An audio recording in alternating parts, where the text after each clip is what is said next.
Alright, now let's look at eukaryotic gene regulation. This is much more complex than prokaryotic gene regulation. It can happen at 4 different levels: at the level of DNA, at the level of transcription, at the level of post-transcription, and the level of translation. We'll look at examples of each one of these types of gene regulation, starting with DNA regulation. If you recall from earlier modules, DNA is organized in this fashion, where superhelical DNA is bound around histone proteins. This forms a nucleosome core, which are then coiled amongst each other to generate a solenoid.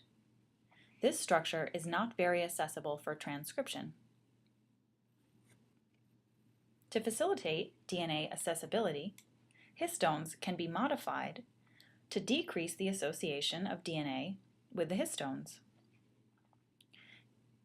Histones, shown here, are positively charged. The lysine residues exposed on the histones are positively charged and strongly associate with DNA, which is negatively charged. Histones can be acetylated by histone acetylase, where the acetyl group is added to the lysine, decreasing the positive charge on histones and allowing for unwinding of the histone DNA complex. This makes the DNA more accessible for the transcriptional machinery. Likewise, histones can be deacetylated, returning it to its positively charged form and reforming strongly with DNA.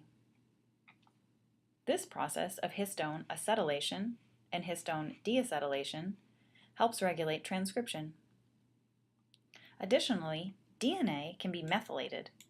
It can be methylated on cytosine residues. Large stretches of cytosine and guanine regions are often termed CpG islands. These islands can be heavily methylated, which represses transcription.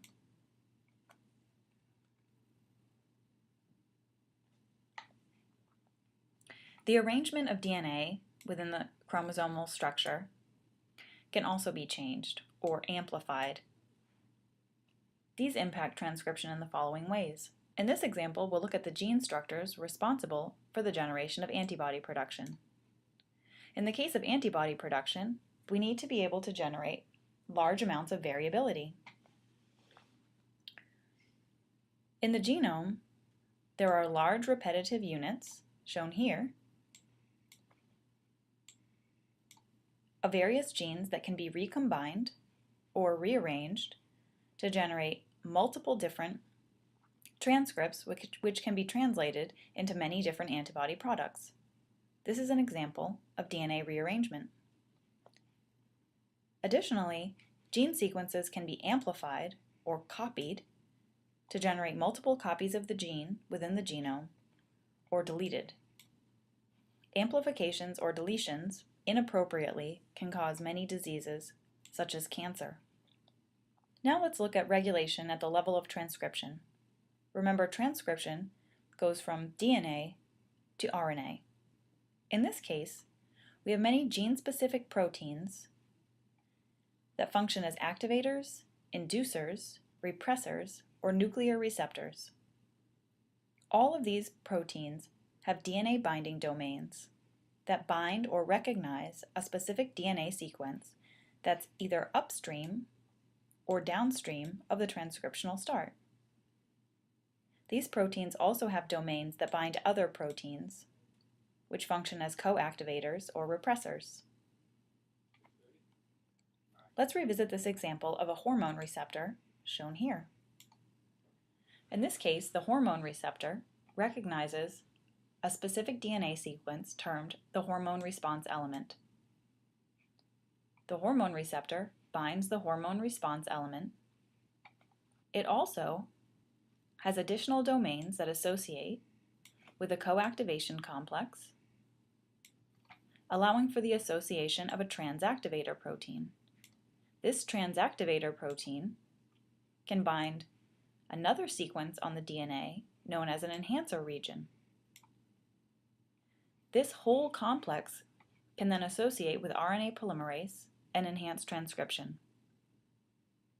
What you can gather from transcriptional regulation is that it requires a host of proteins that interact with the DNA at various levels to change transcription. If you remember from Module 2, cortisol is an example of this type of transcriptional regulation. If we look at the receptor for cortisol, it has a transactivation domain, a DNA binding domain, and a ligand binding domain. It also has a dimerization domain. In the case of the cortisol receptor or glucocorticoid receptor, in the presence of cortisol, this receptor will dimerize, exposing the DNA binding domains and the transactivation domains. It will then move into the nucleus, bind the GRE, which is a specific sequence on DNA, and interact with co-activators to enhance gene transcription. This is one example of how a steroid hormone receptor might work. Another example or an alternative mechanism is shown here. In this case, the thyroid receptor interacts with the retinoic acid receptor. If you notice here, in the absence of ligand, these two receptors are within the nucleus, bound to the DNA. This is in contrast to cortisol and the cortisol receptor, which bind each other in the cytosol and then move to the nucleus. What we see here is that in the absence of ligand,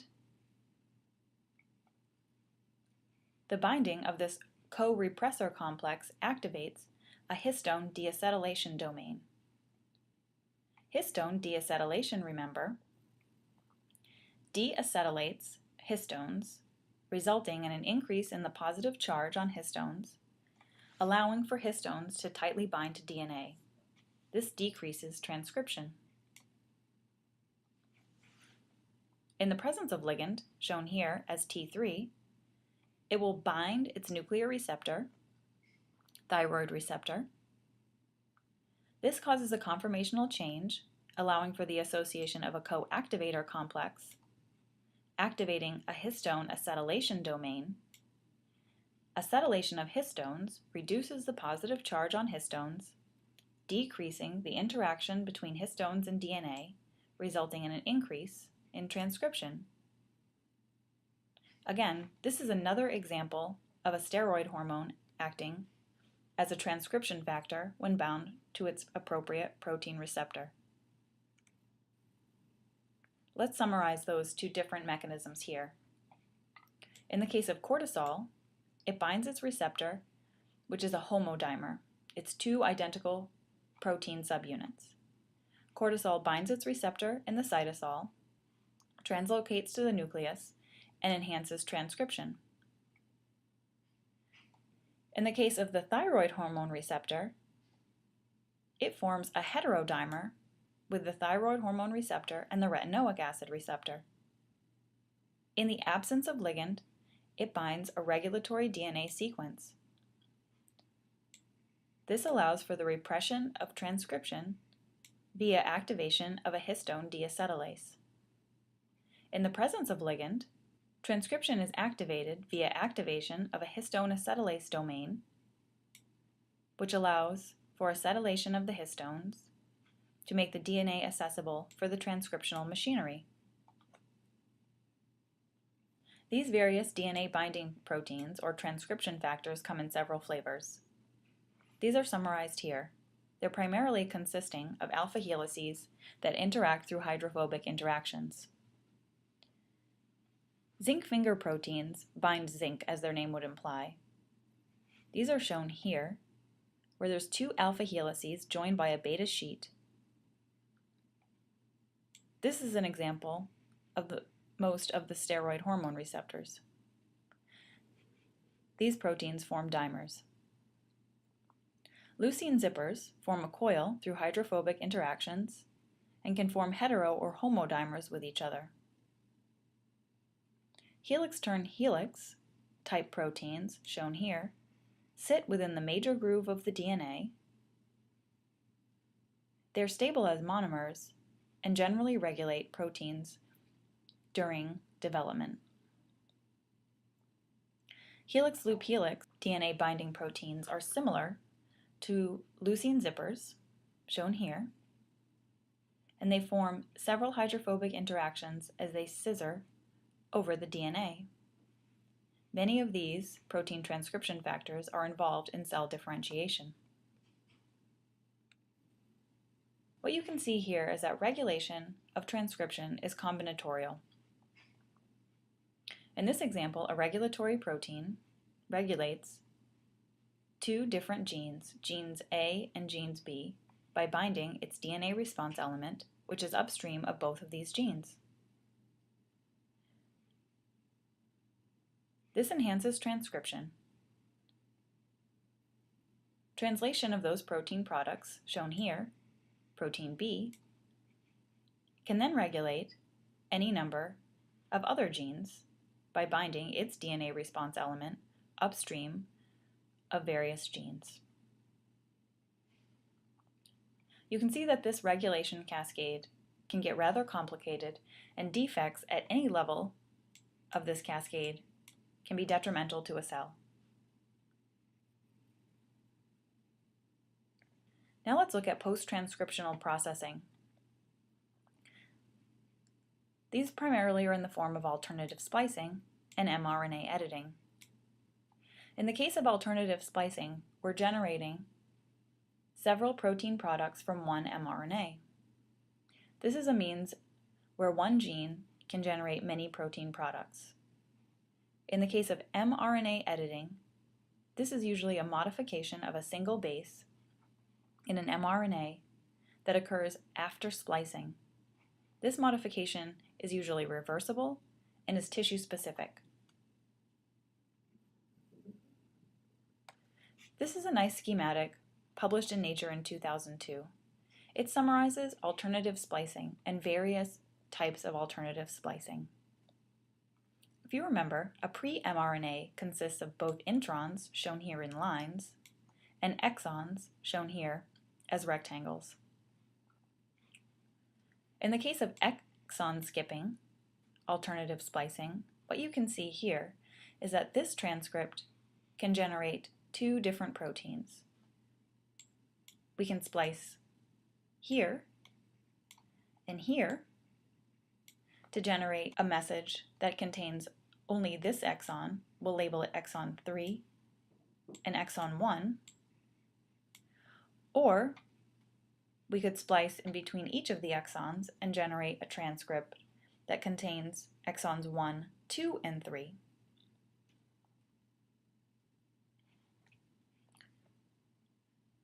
You could have various splicing known as alternative 3' splice sites, shown here, where you can either remove an intron or, again, the intron and the intervening exon can also be removed. There can be alternative 5' splice sites where the upstream 5' splice site, shown here, can splice here or can splice here. In either case, a different protein product will be formed. There are also examples of mutually exclusive exons where the splicing follows a pattern such that in one variation, one protein product would retain this exon and the alternative protein product would retain this exon. There are also examples of intron retention where the intron itself remains in the mature mRNA. You can see here that these different types of alternative splicing can generate any number of protein products from various mRNA transcripts. This is in contrast to mRNA editing. The example of mRNA editing is the generation of the ApoB proteins. The ApoB gene is a single gene within the genome. It's transcribed into a mature mRNA product.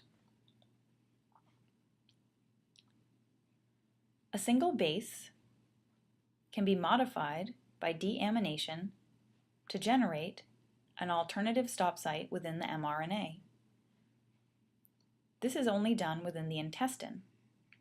In the liver, this single modification or edit of the mRNA does not occur and allows for translation of the full message. In this case, in the liver, the ApoB protein consists of 4,500 amino acids. Because of this editing, or deamination of cytosine to uracil, the introduction of a stop codon in transcripts in the intestine results in the generation of a protein product that's only 2,000 amino acids. Regulation at the level of translation occurs, again, at several different steps. It can occur at the level of translation, regulating the translational machinery, or can occur slightly prior to translation and regulate mRNA stability. In either case, this regulates the amount of protein product formed. Let's look at translational regulation via regulation of the translational machinery. Initiation factor 2A can be modified by phosphorylation. In its active form, it is dephosphorylated and can initiate translation. When it's phosphorylated, it is inactive, shown here, and translation does not occur. One of the types of regulation for this is controlled by heme. Remember, heme is the porphyrin ring within a myoglobin chain. When heme levels are elevated, it inhibits a kinase such that this does not occur, and the initiation factor can be active. So let's stop for a moment and ask, why would a cell want to use this type of regulation? As we mentioned, heme is required for the generation of the holoprotein hemoglobin. You can see here that in the case of myoglobin and hemoglobin, which is a dimer of dimers, there is a heme group in each of the monomers. Therefore, if heme is low in the cell cannot generate a functional myoglobin. Therefore, heme regulates the translation of globin. Let's look at that again. Within the cell, when heme is high, it inhibits the kinase, shown here, such that the initiation factor remains dephosphorylated and translation can occur. This makes sense because translation of the myoglobin gene in the presence of high heme can ensure that the cell can make functional hemoglobin. In the situation where heme is low, the initiation factor protein is phosphorylated and translation does not occur. This is another example, although slightly different, of regulation via a required compound. In this case, we'll look at the synthesis of ferritin. Ferritin helps iron storage. Consequently, iron regulates the translation of ferritin. In the scenario when iron is low, the iron response element, or IRE, which is a specific sequence in ferritin messenger RNA, is bound by the iron response element binding protein. This causes a hairpin within the messenger RNA, and translation does not occur. In the presence of iron, or when iron is high, iron will bind the iron response element binding protein, removing it from the hairpin, and translation can occur. In this manner, the cell can ensure that when iron is high, ferritin can be translated, allowing to function in the process of iron storage. Translation can also be regulated by microRNAs, or miRNAs. These are small non-coding RNA sequences. They're transcribed by RNA polymerase II. Essentially, microRNAs are sequence-specific strands that target specific mRNA transcripts. Once the microRNA targets its respective transcript, the mRNA is degraded. This is summarized here, where microRNA genes are transcribed as a pre-microRNA complex which is processed to generate microRNA that is exported to the cytoplasm. In the cytoplasm, the microRNA associate with what is referred to as the dicer complex, which helps target it to its respective mRNA, facilitating the cleavage and degradation of mRNA and repression of translation. In this mechanism, the cell decreases the messenger RNA for a particular protein within the cytosol. The decrease in messenger RNA directly relates to a decrease in translation.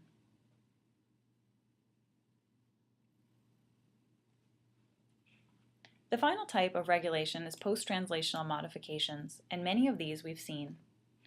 We've seen glycosylation in the case of membrane-bound proteins, where glycosylation helps protect from proteolysis. Lipid addition to protein, which helps proteins within the membrane domain. Or modifications that impact function, such as phosphorylation. Phosphorylation will be a key modification, which is a covalent modification, in regulating many of the genes in metabolism. Let's stop and look at this question. The generation of multiple protein products from a pre-mRNA is done through which of the following? The correct answer here is alternative splicing. If you remember back to the figure, differential modifications in alternative splicing can result in the inclusion or the exclusion of introns and extrons such that you can generate multiple protein products. Let's summarize this by asking a few questions. We've looked at gene regulation in eukaryotes at various levels. Regulation of genes is a process to make the cell efficient. The cell does not want to expend energy to produce proteins if they're not needed at a specific time. Remember the example where heme regulates the synthesis of myoglobin. In that case, myoglobin is only being synthesized when heme is available to be incorporated into the protein. What happens if regulation is changed? Regulation or changes in regulation can cause disease processes which can change the phenotype, which is the displayed characteristics of a cell or an organism. Before we transition into the next session, which focuses on molecular diagnostics and tools to evaluate changes in gene regulation or gene expression, let's look at this paradigm where changes in DNA, which are a cell's genotype, can lead to changes in gene regulation, which result in changes in phenotype, which are the displayed properties of a cell or organism. These changes, at all levels, the level of DNA, the level of RNA, or the level of protein, can be evaluated by molecular diagnostics, which will be the focus of our next session.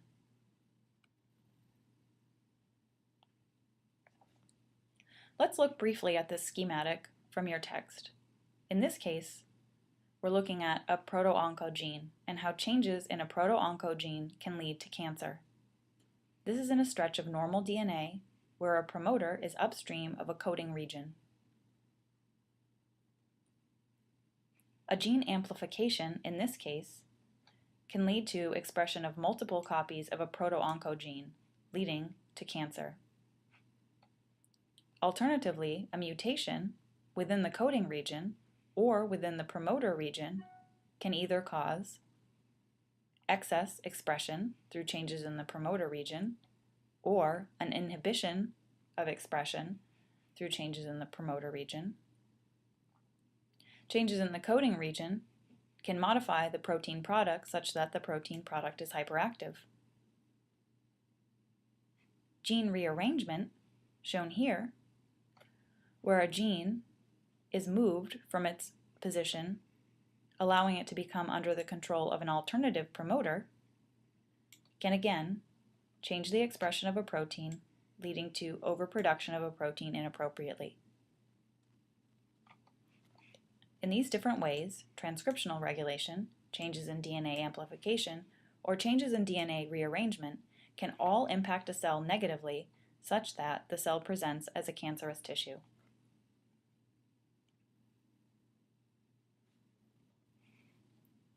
In general, we've summarized prokaryotic gene regulation as well as eukaryotic gene regulation. The regulation within prokaryotes in an operon-type structure is much more simplistic. It primarily involves negative gene regulation.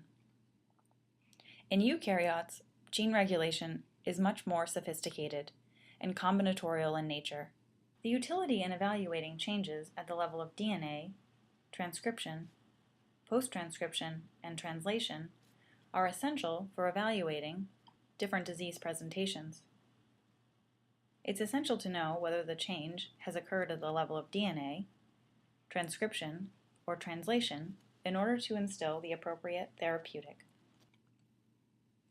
For the next step, you should review the end of chapter questions, feel free to retake the module pre-quiz, and move on to Module 5, Session 2.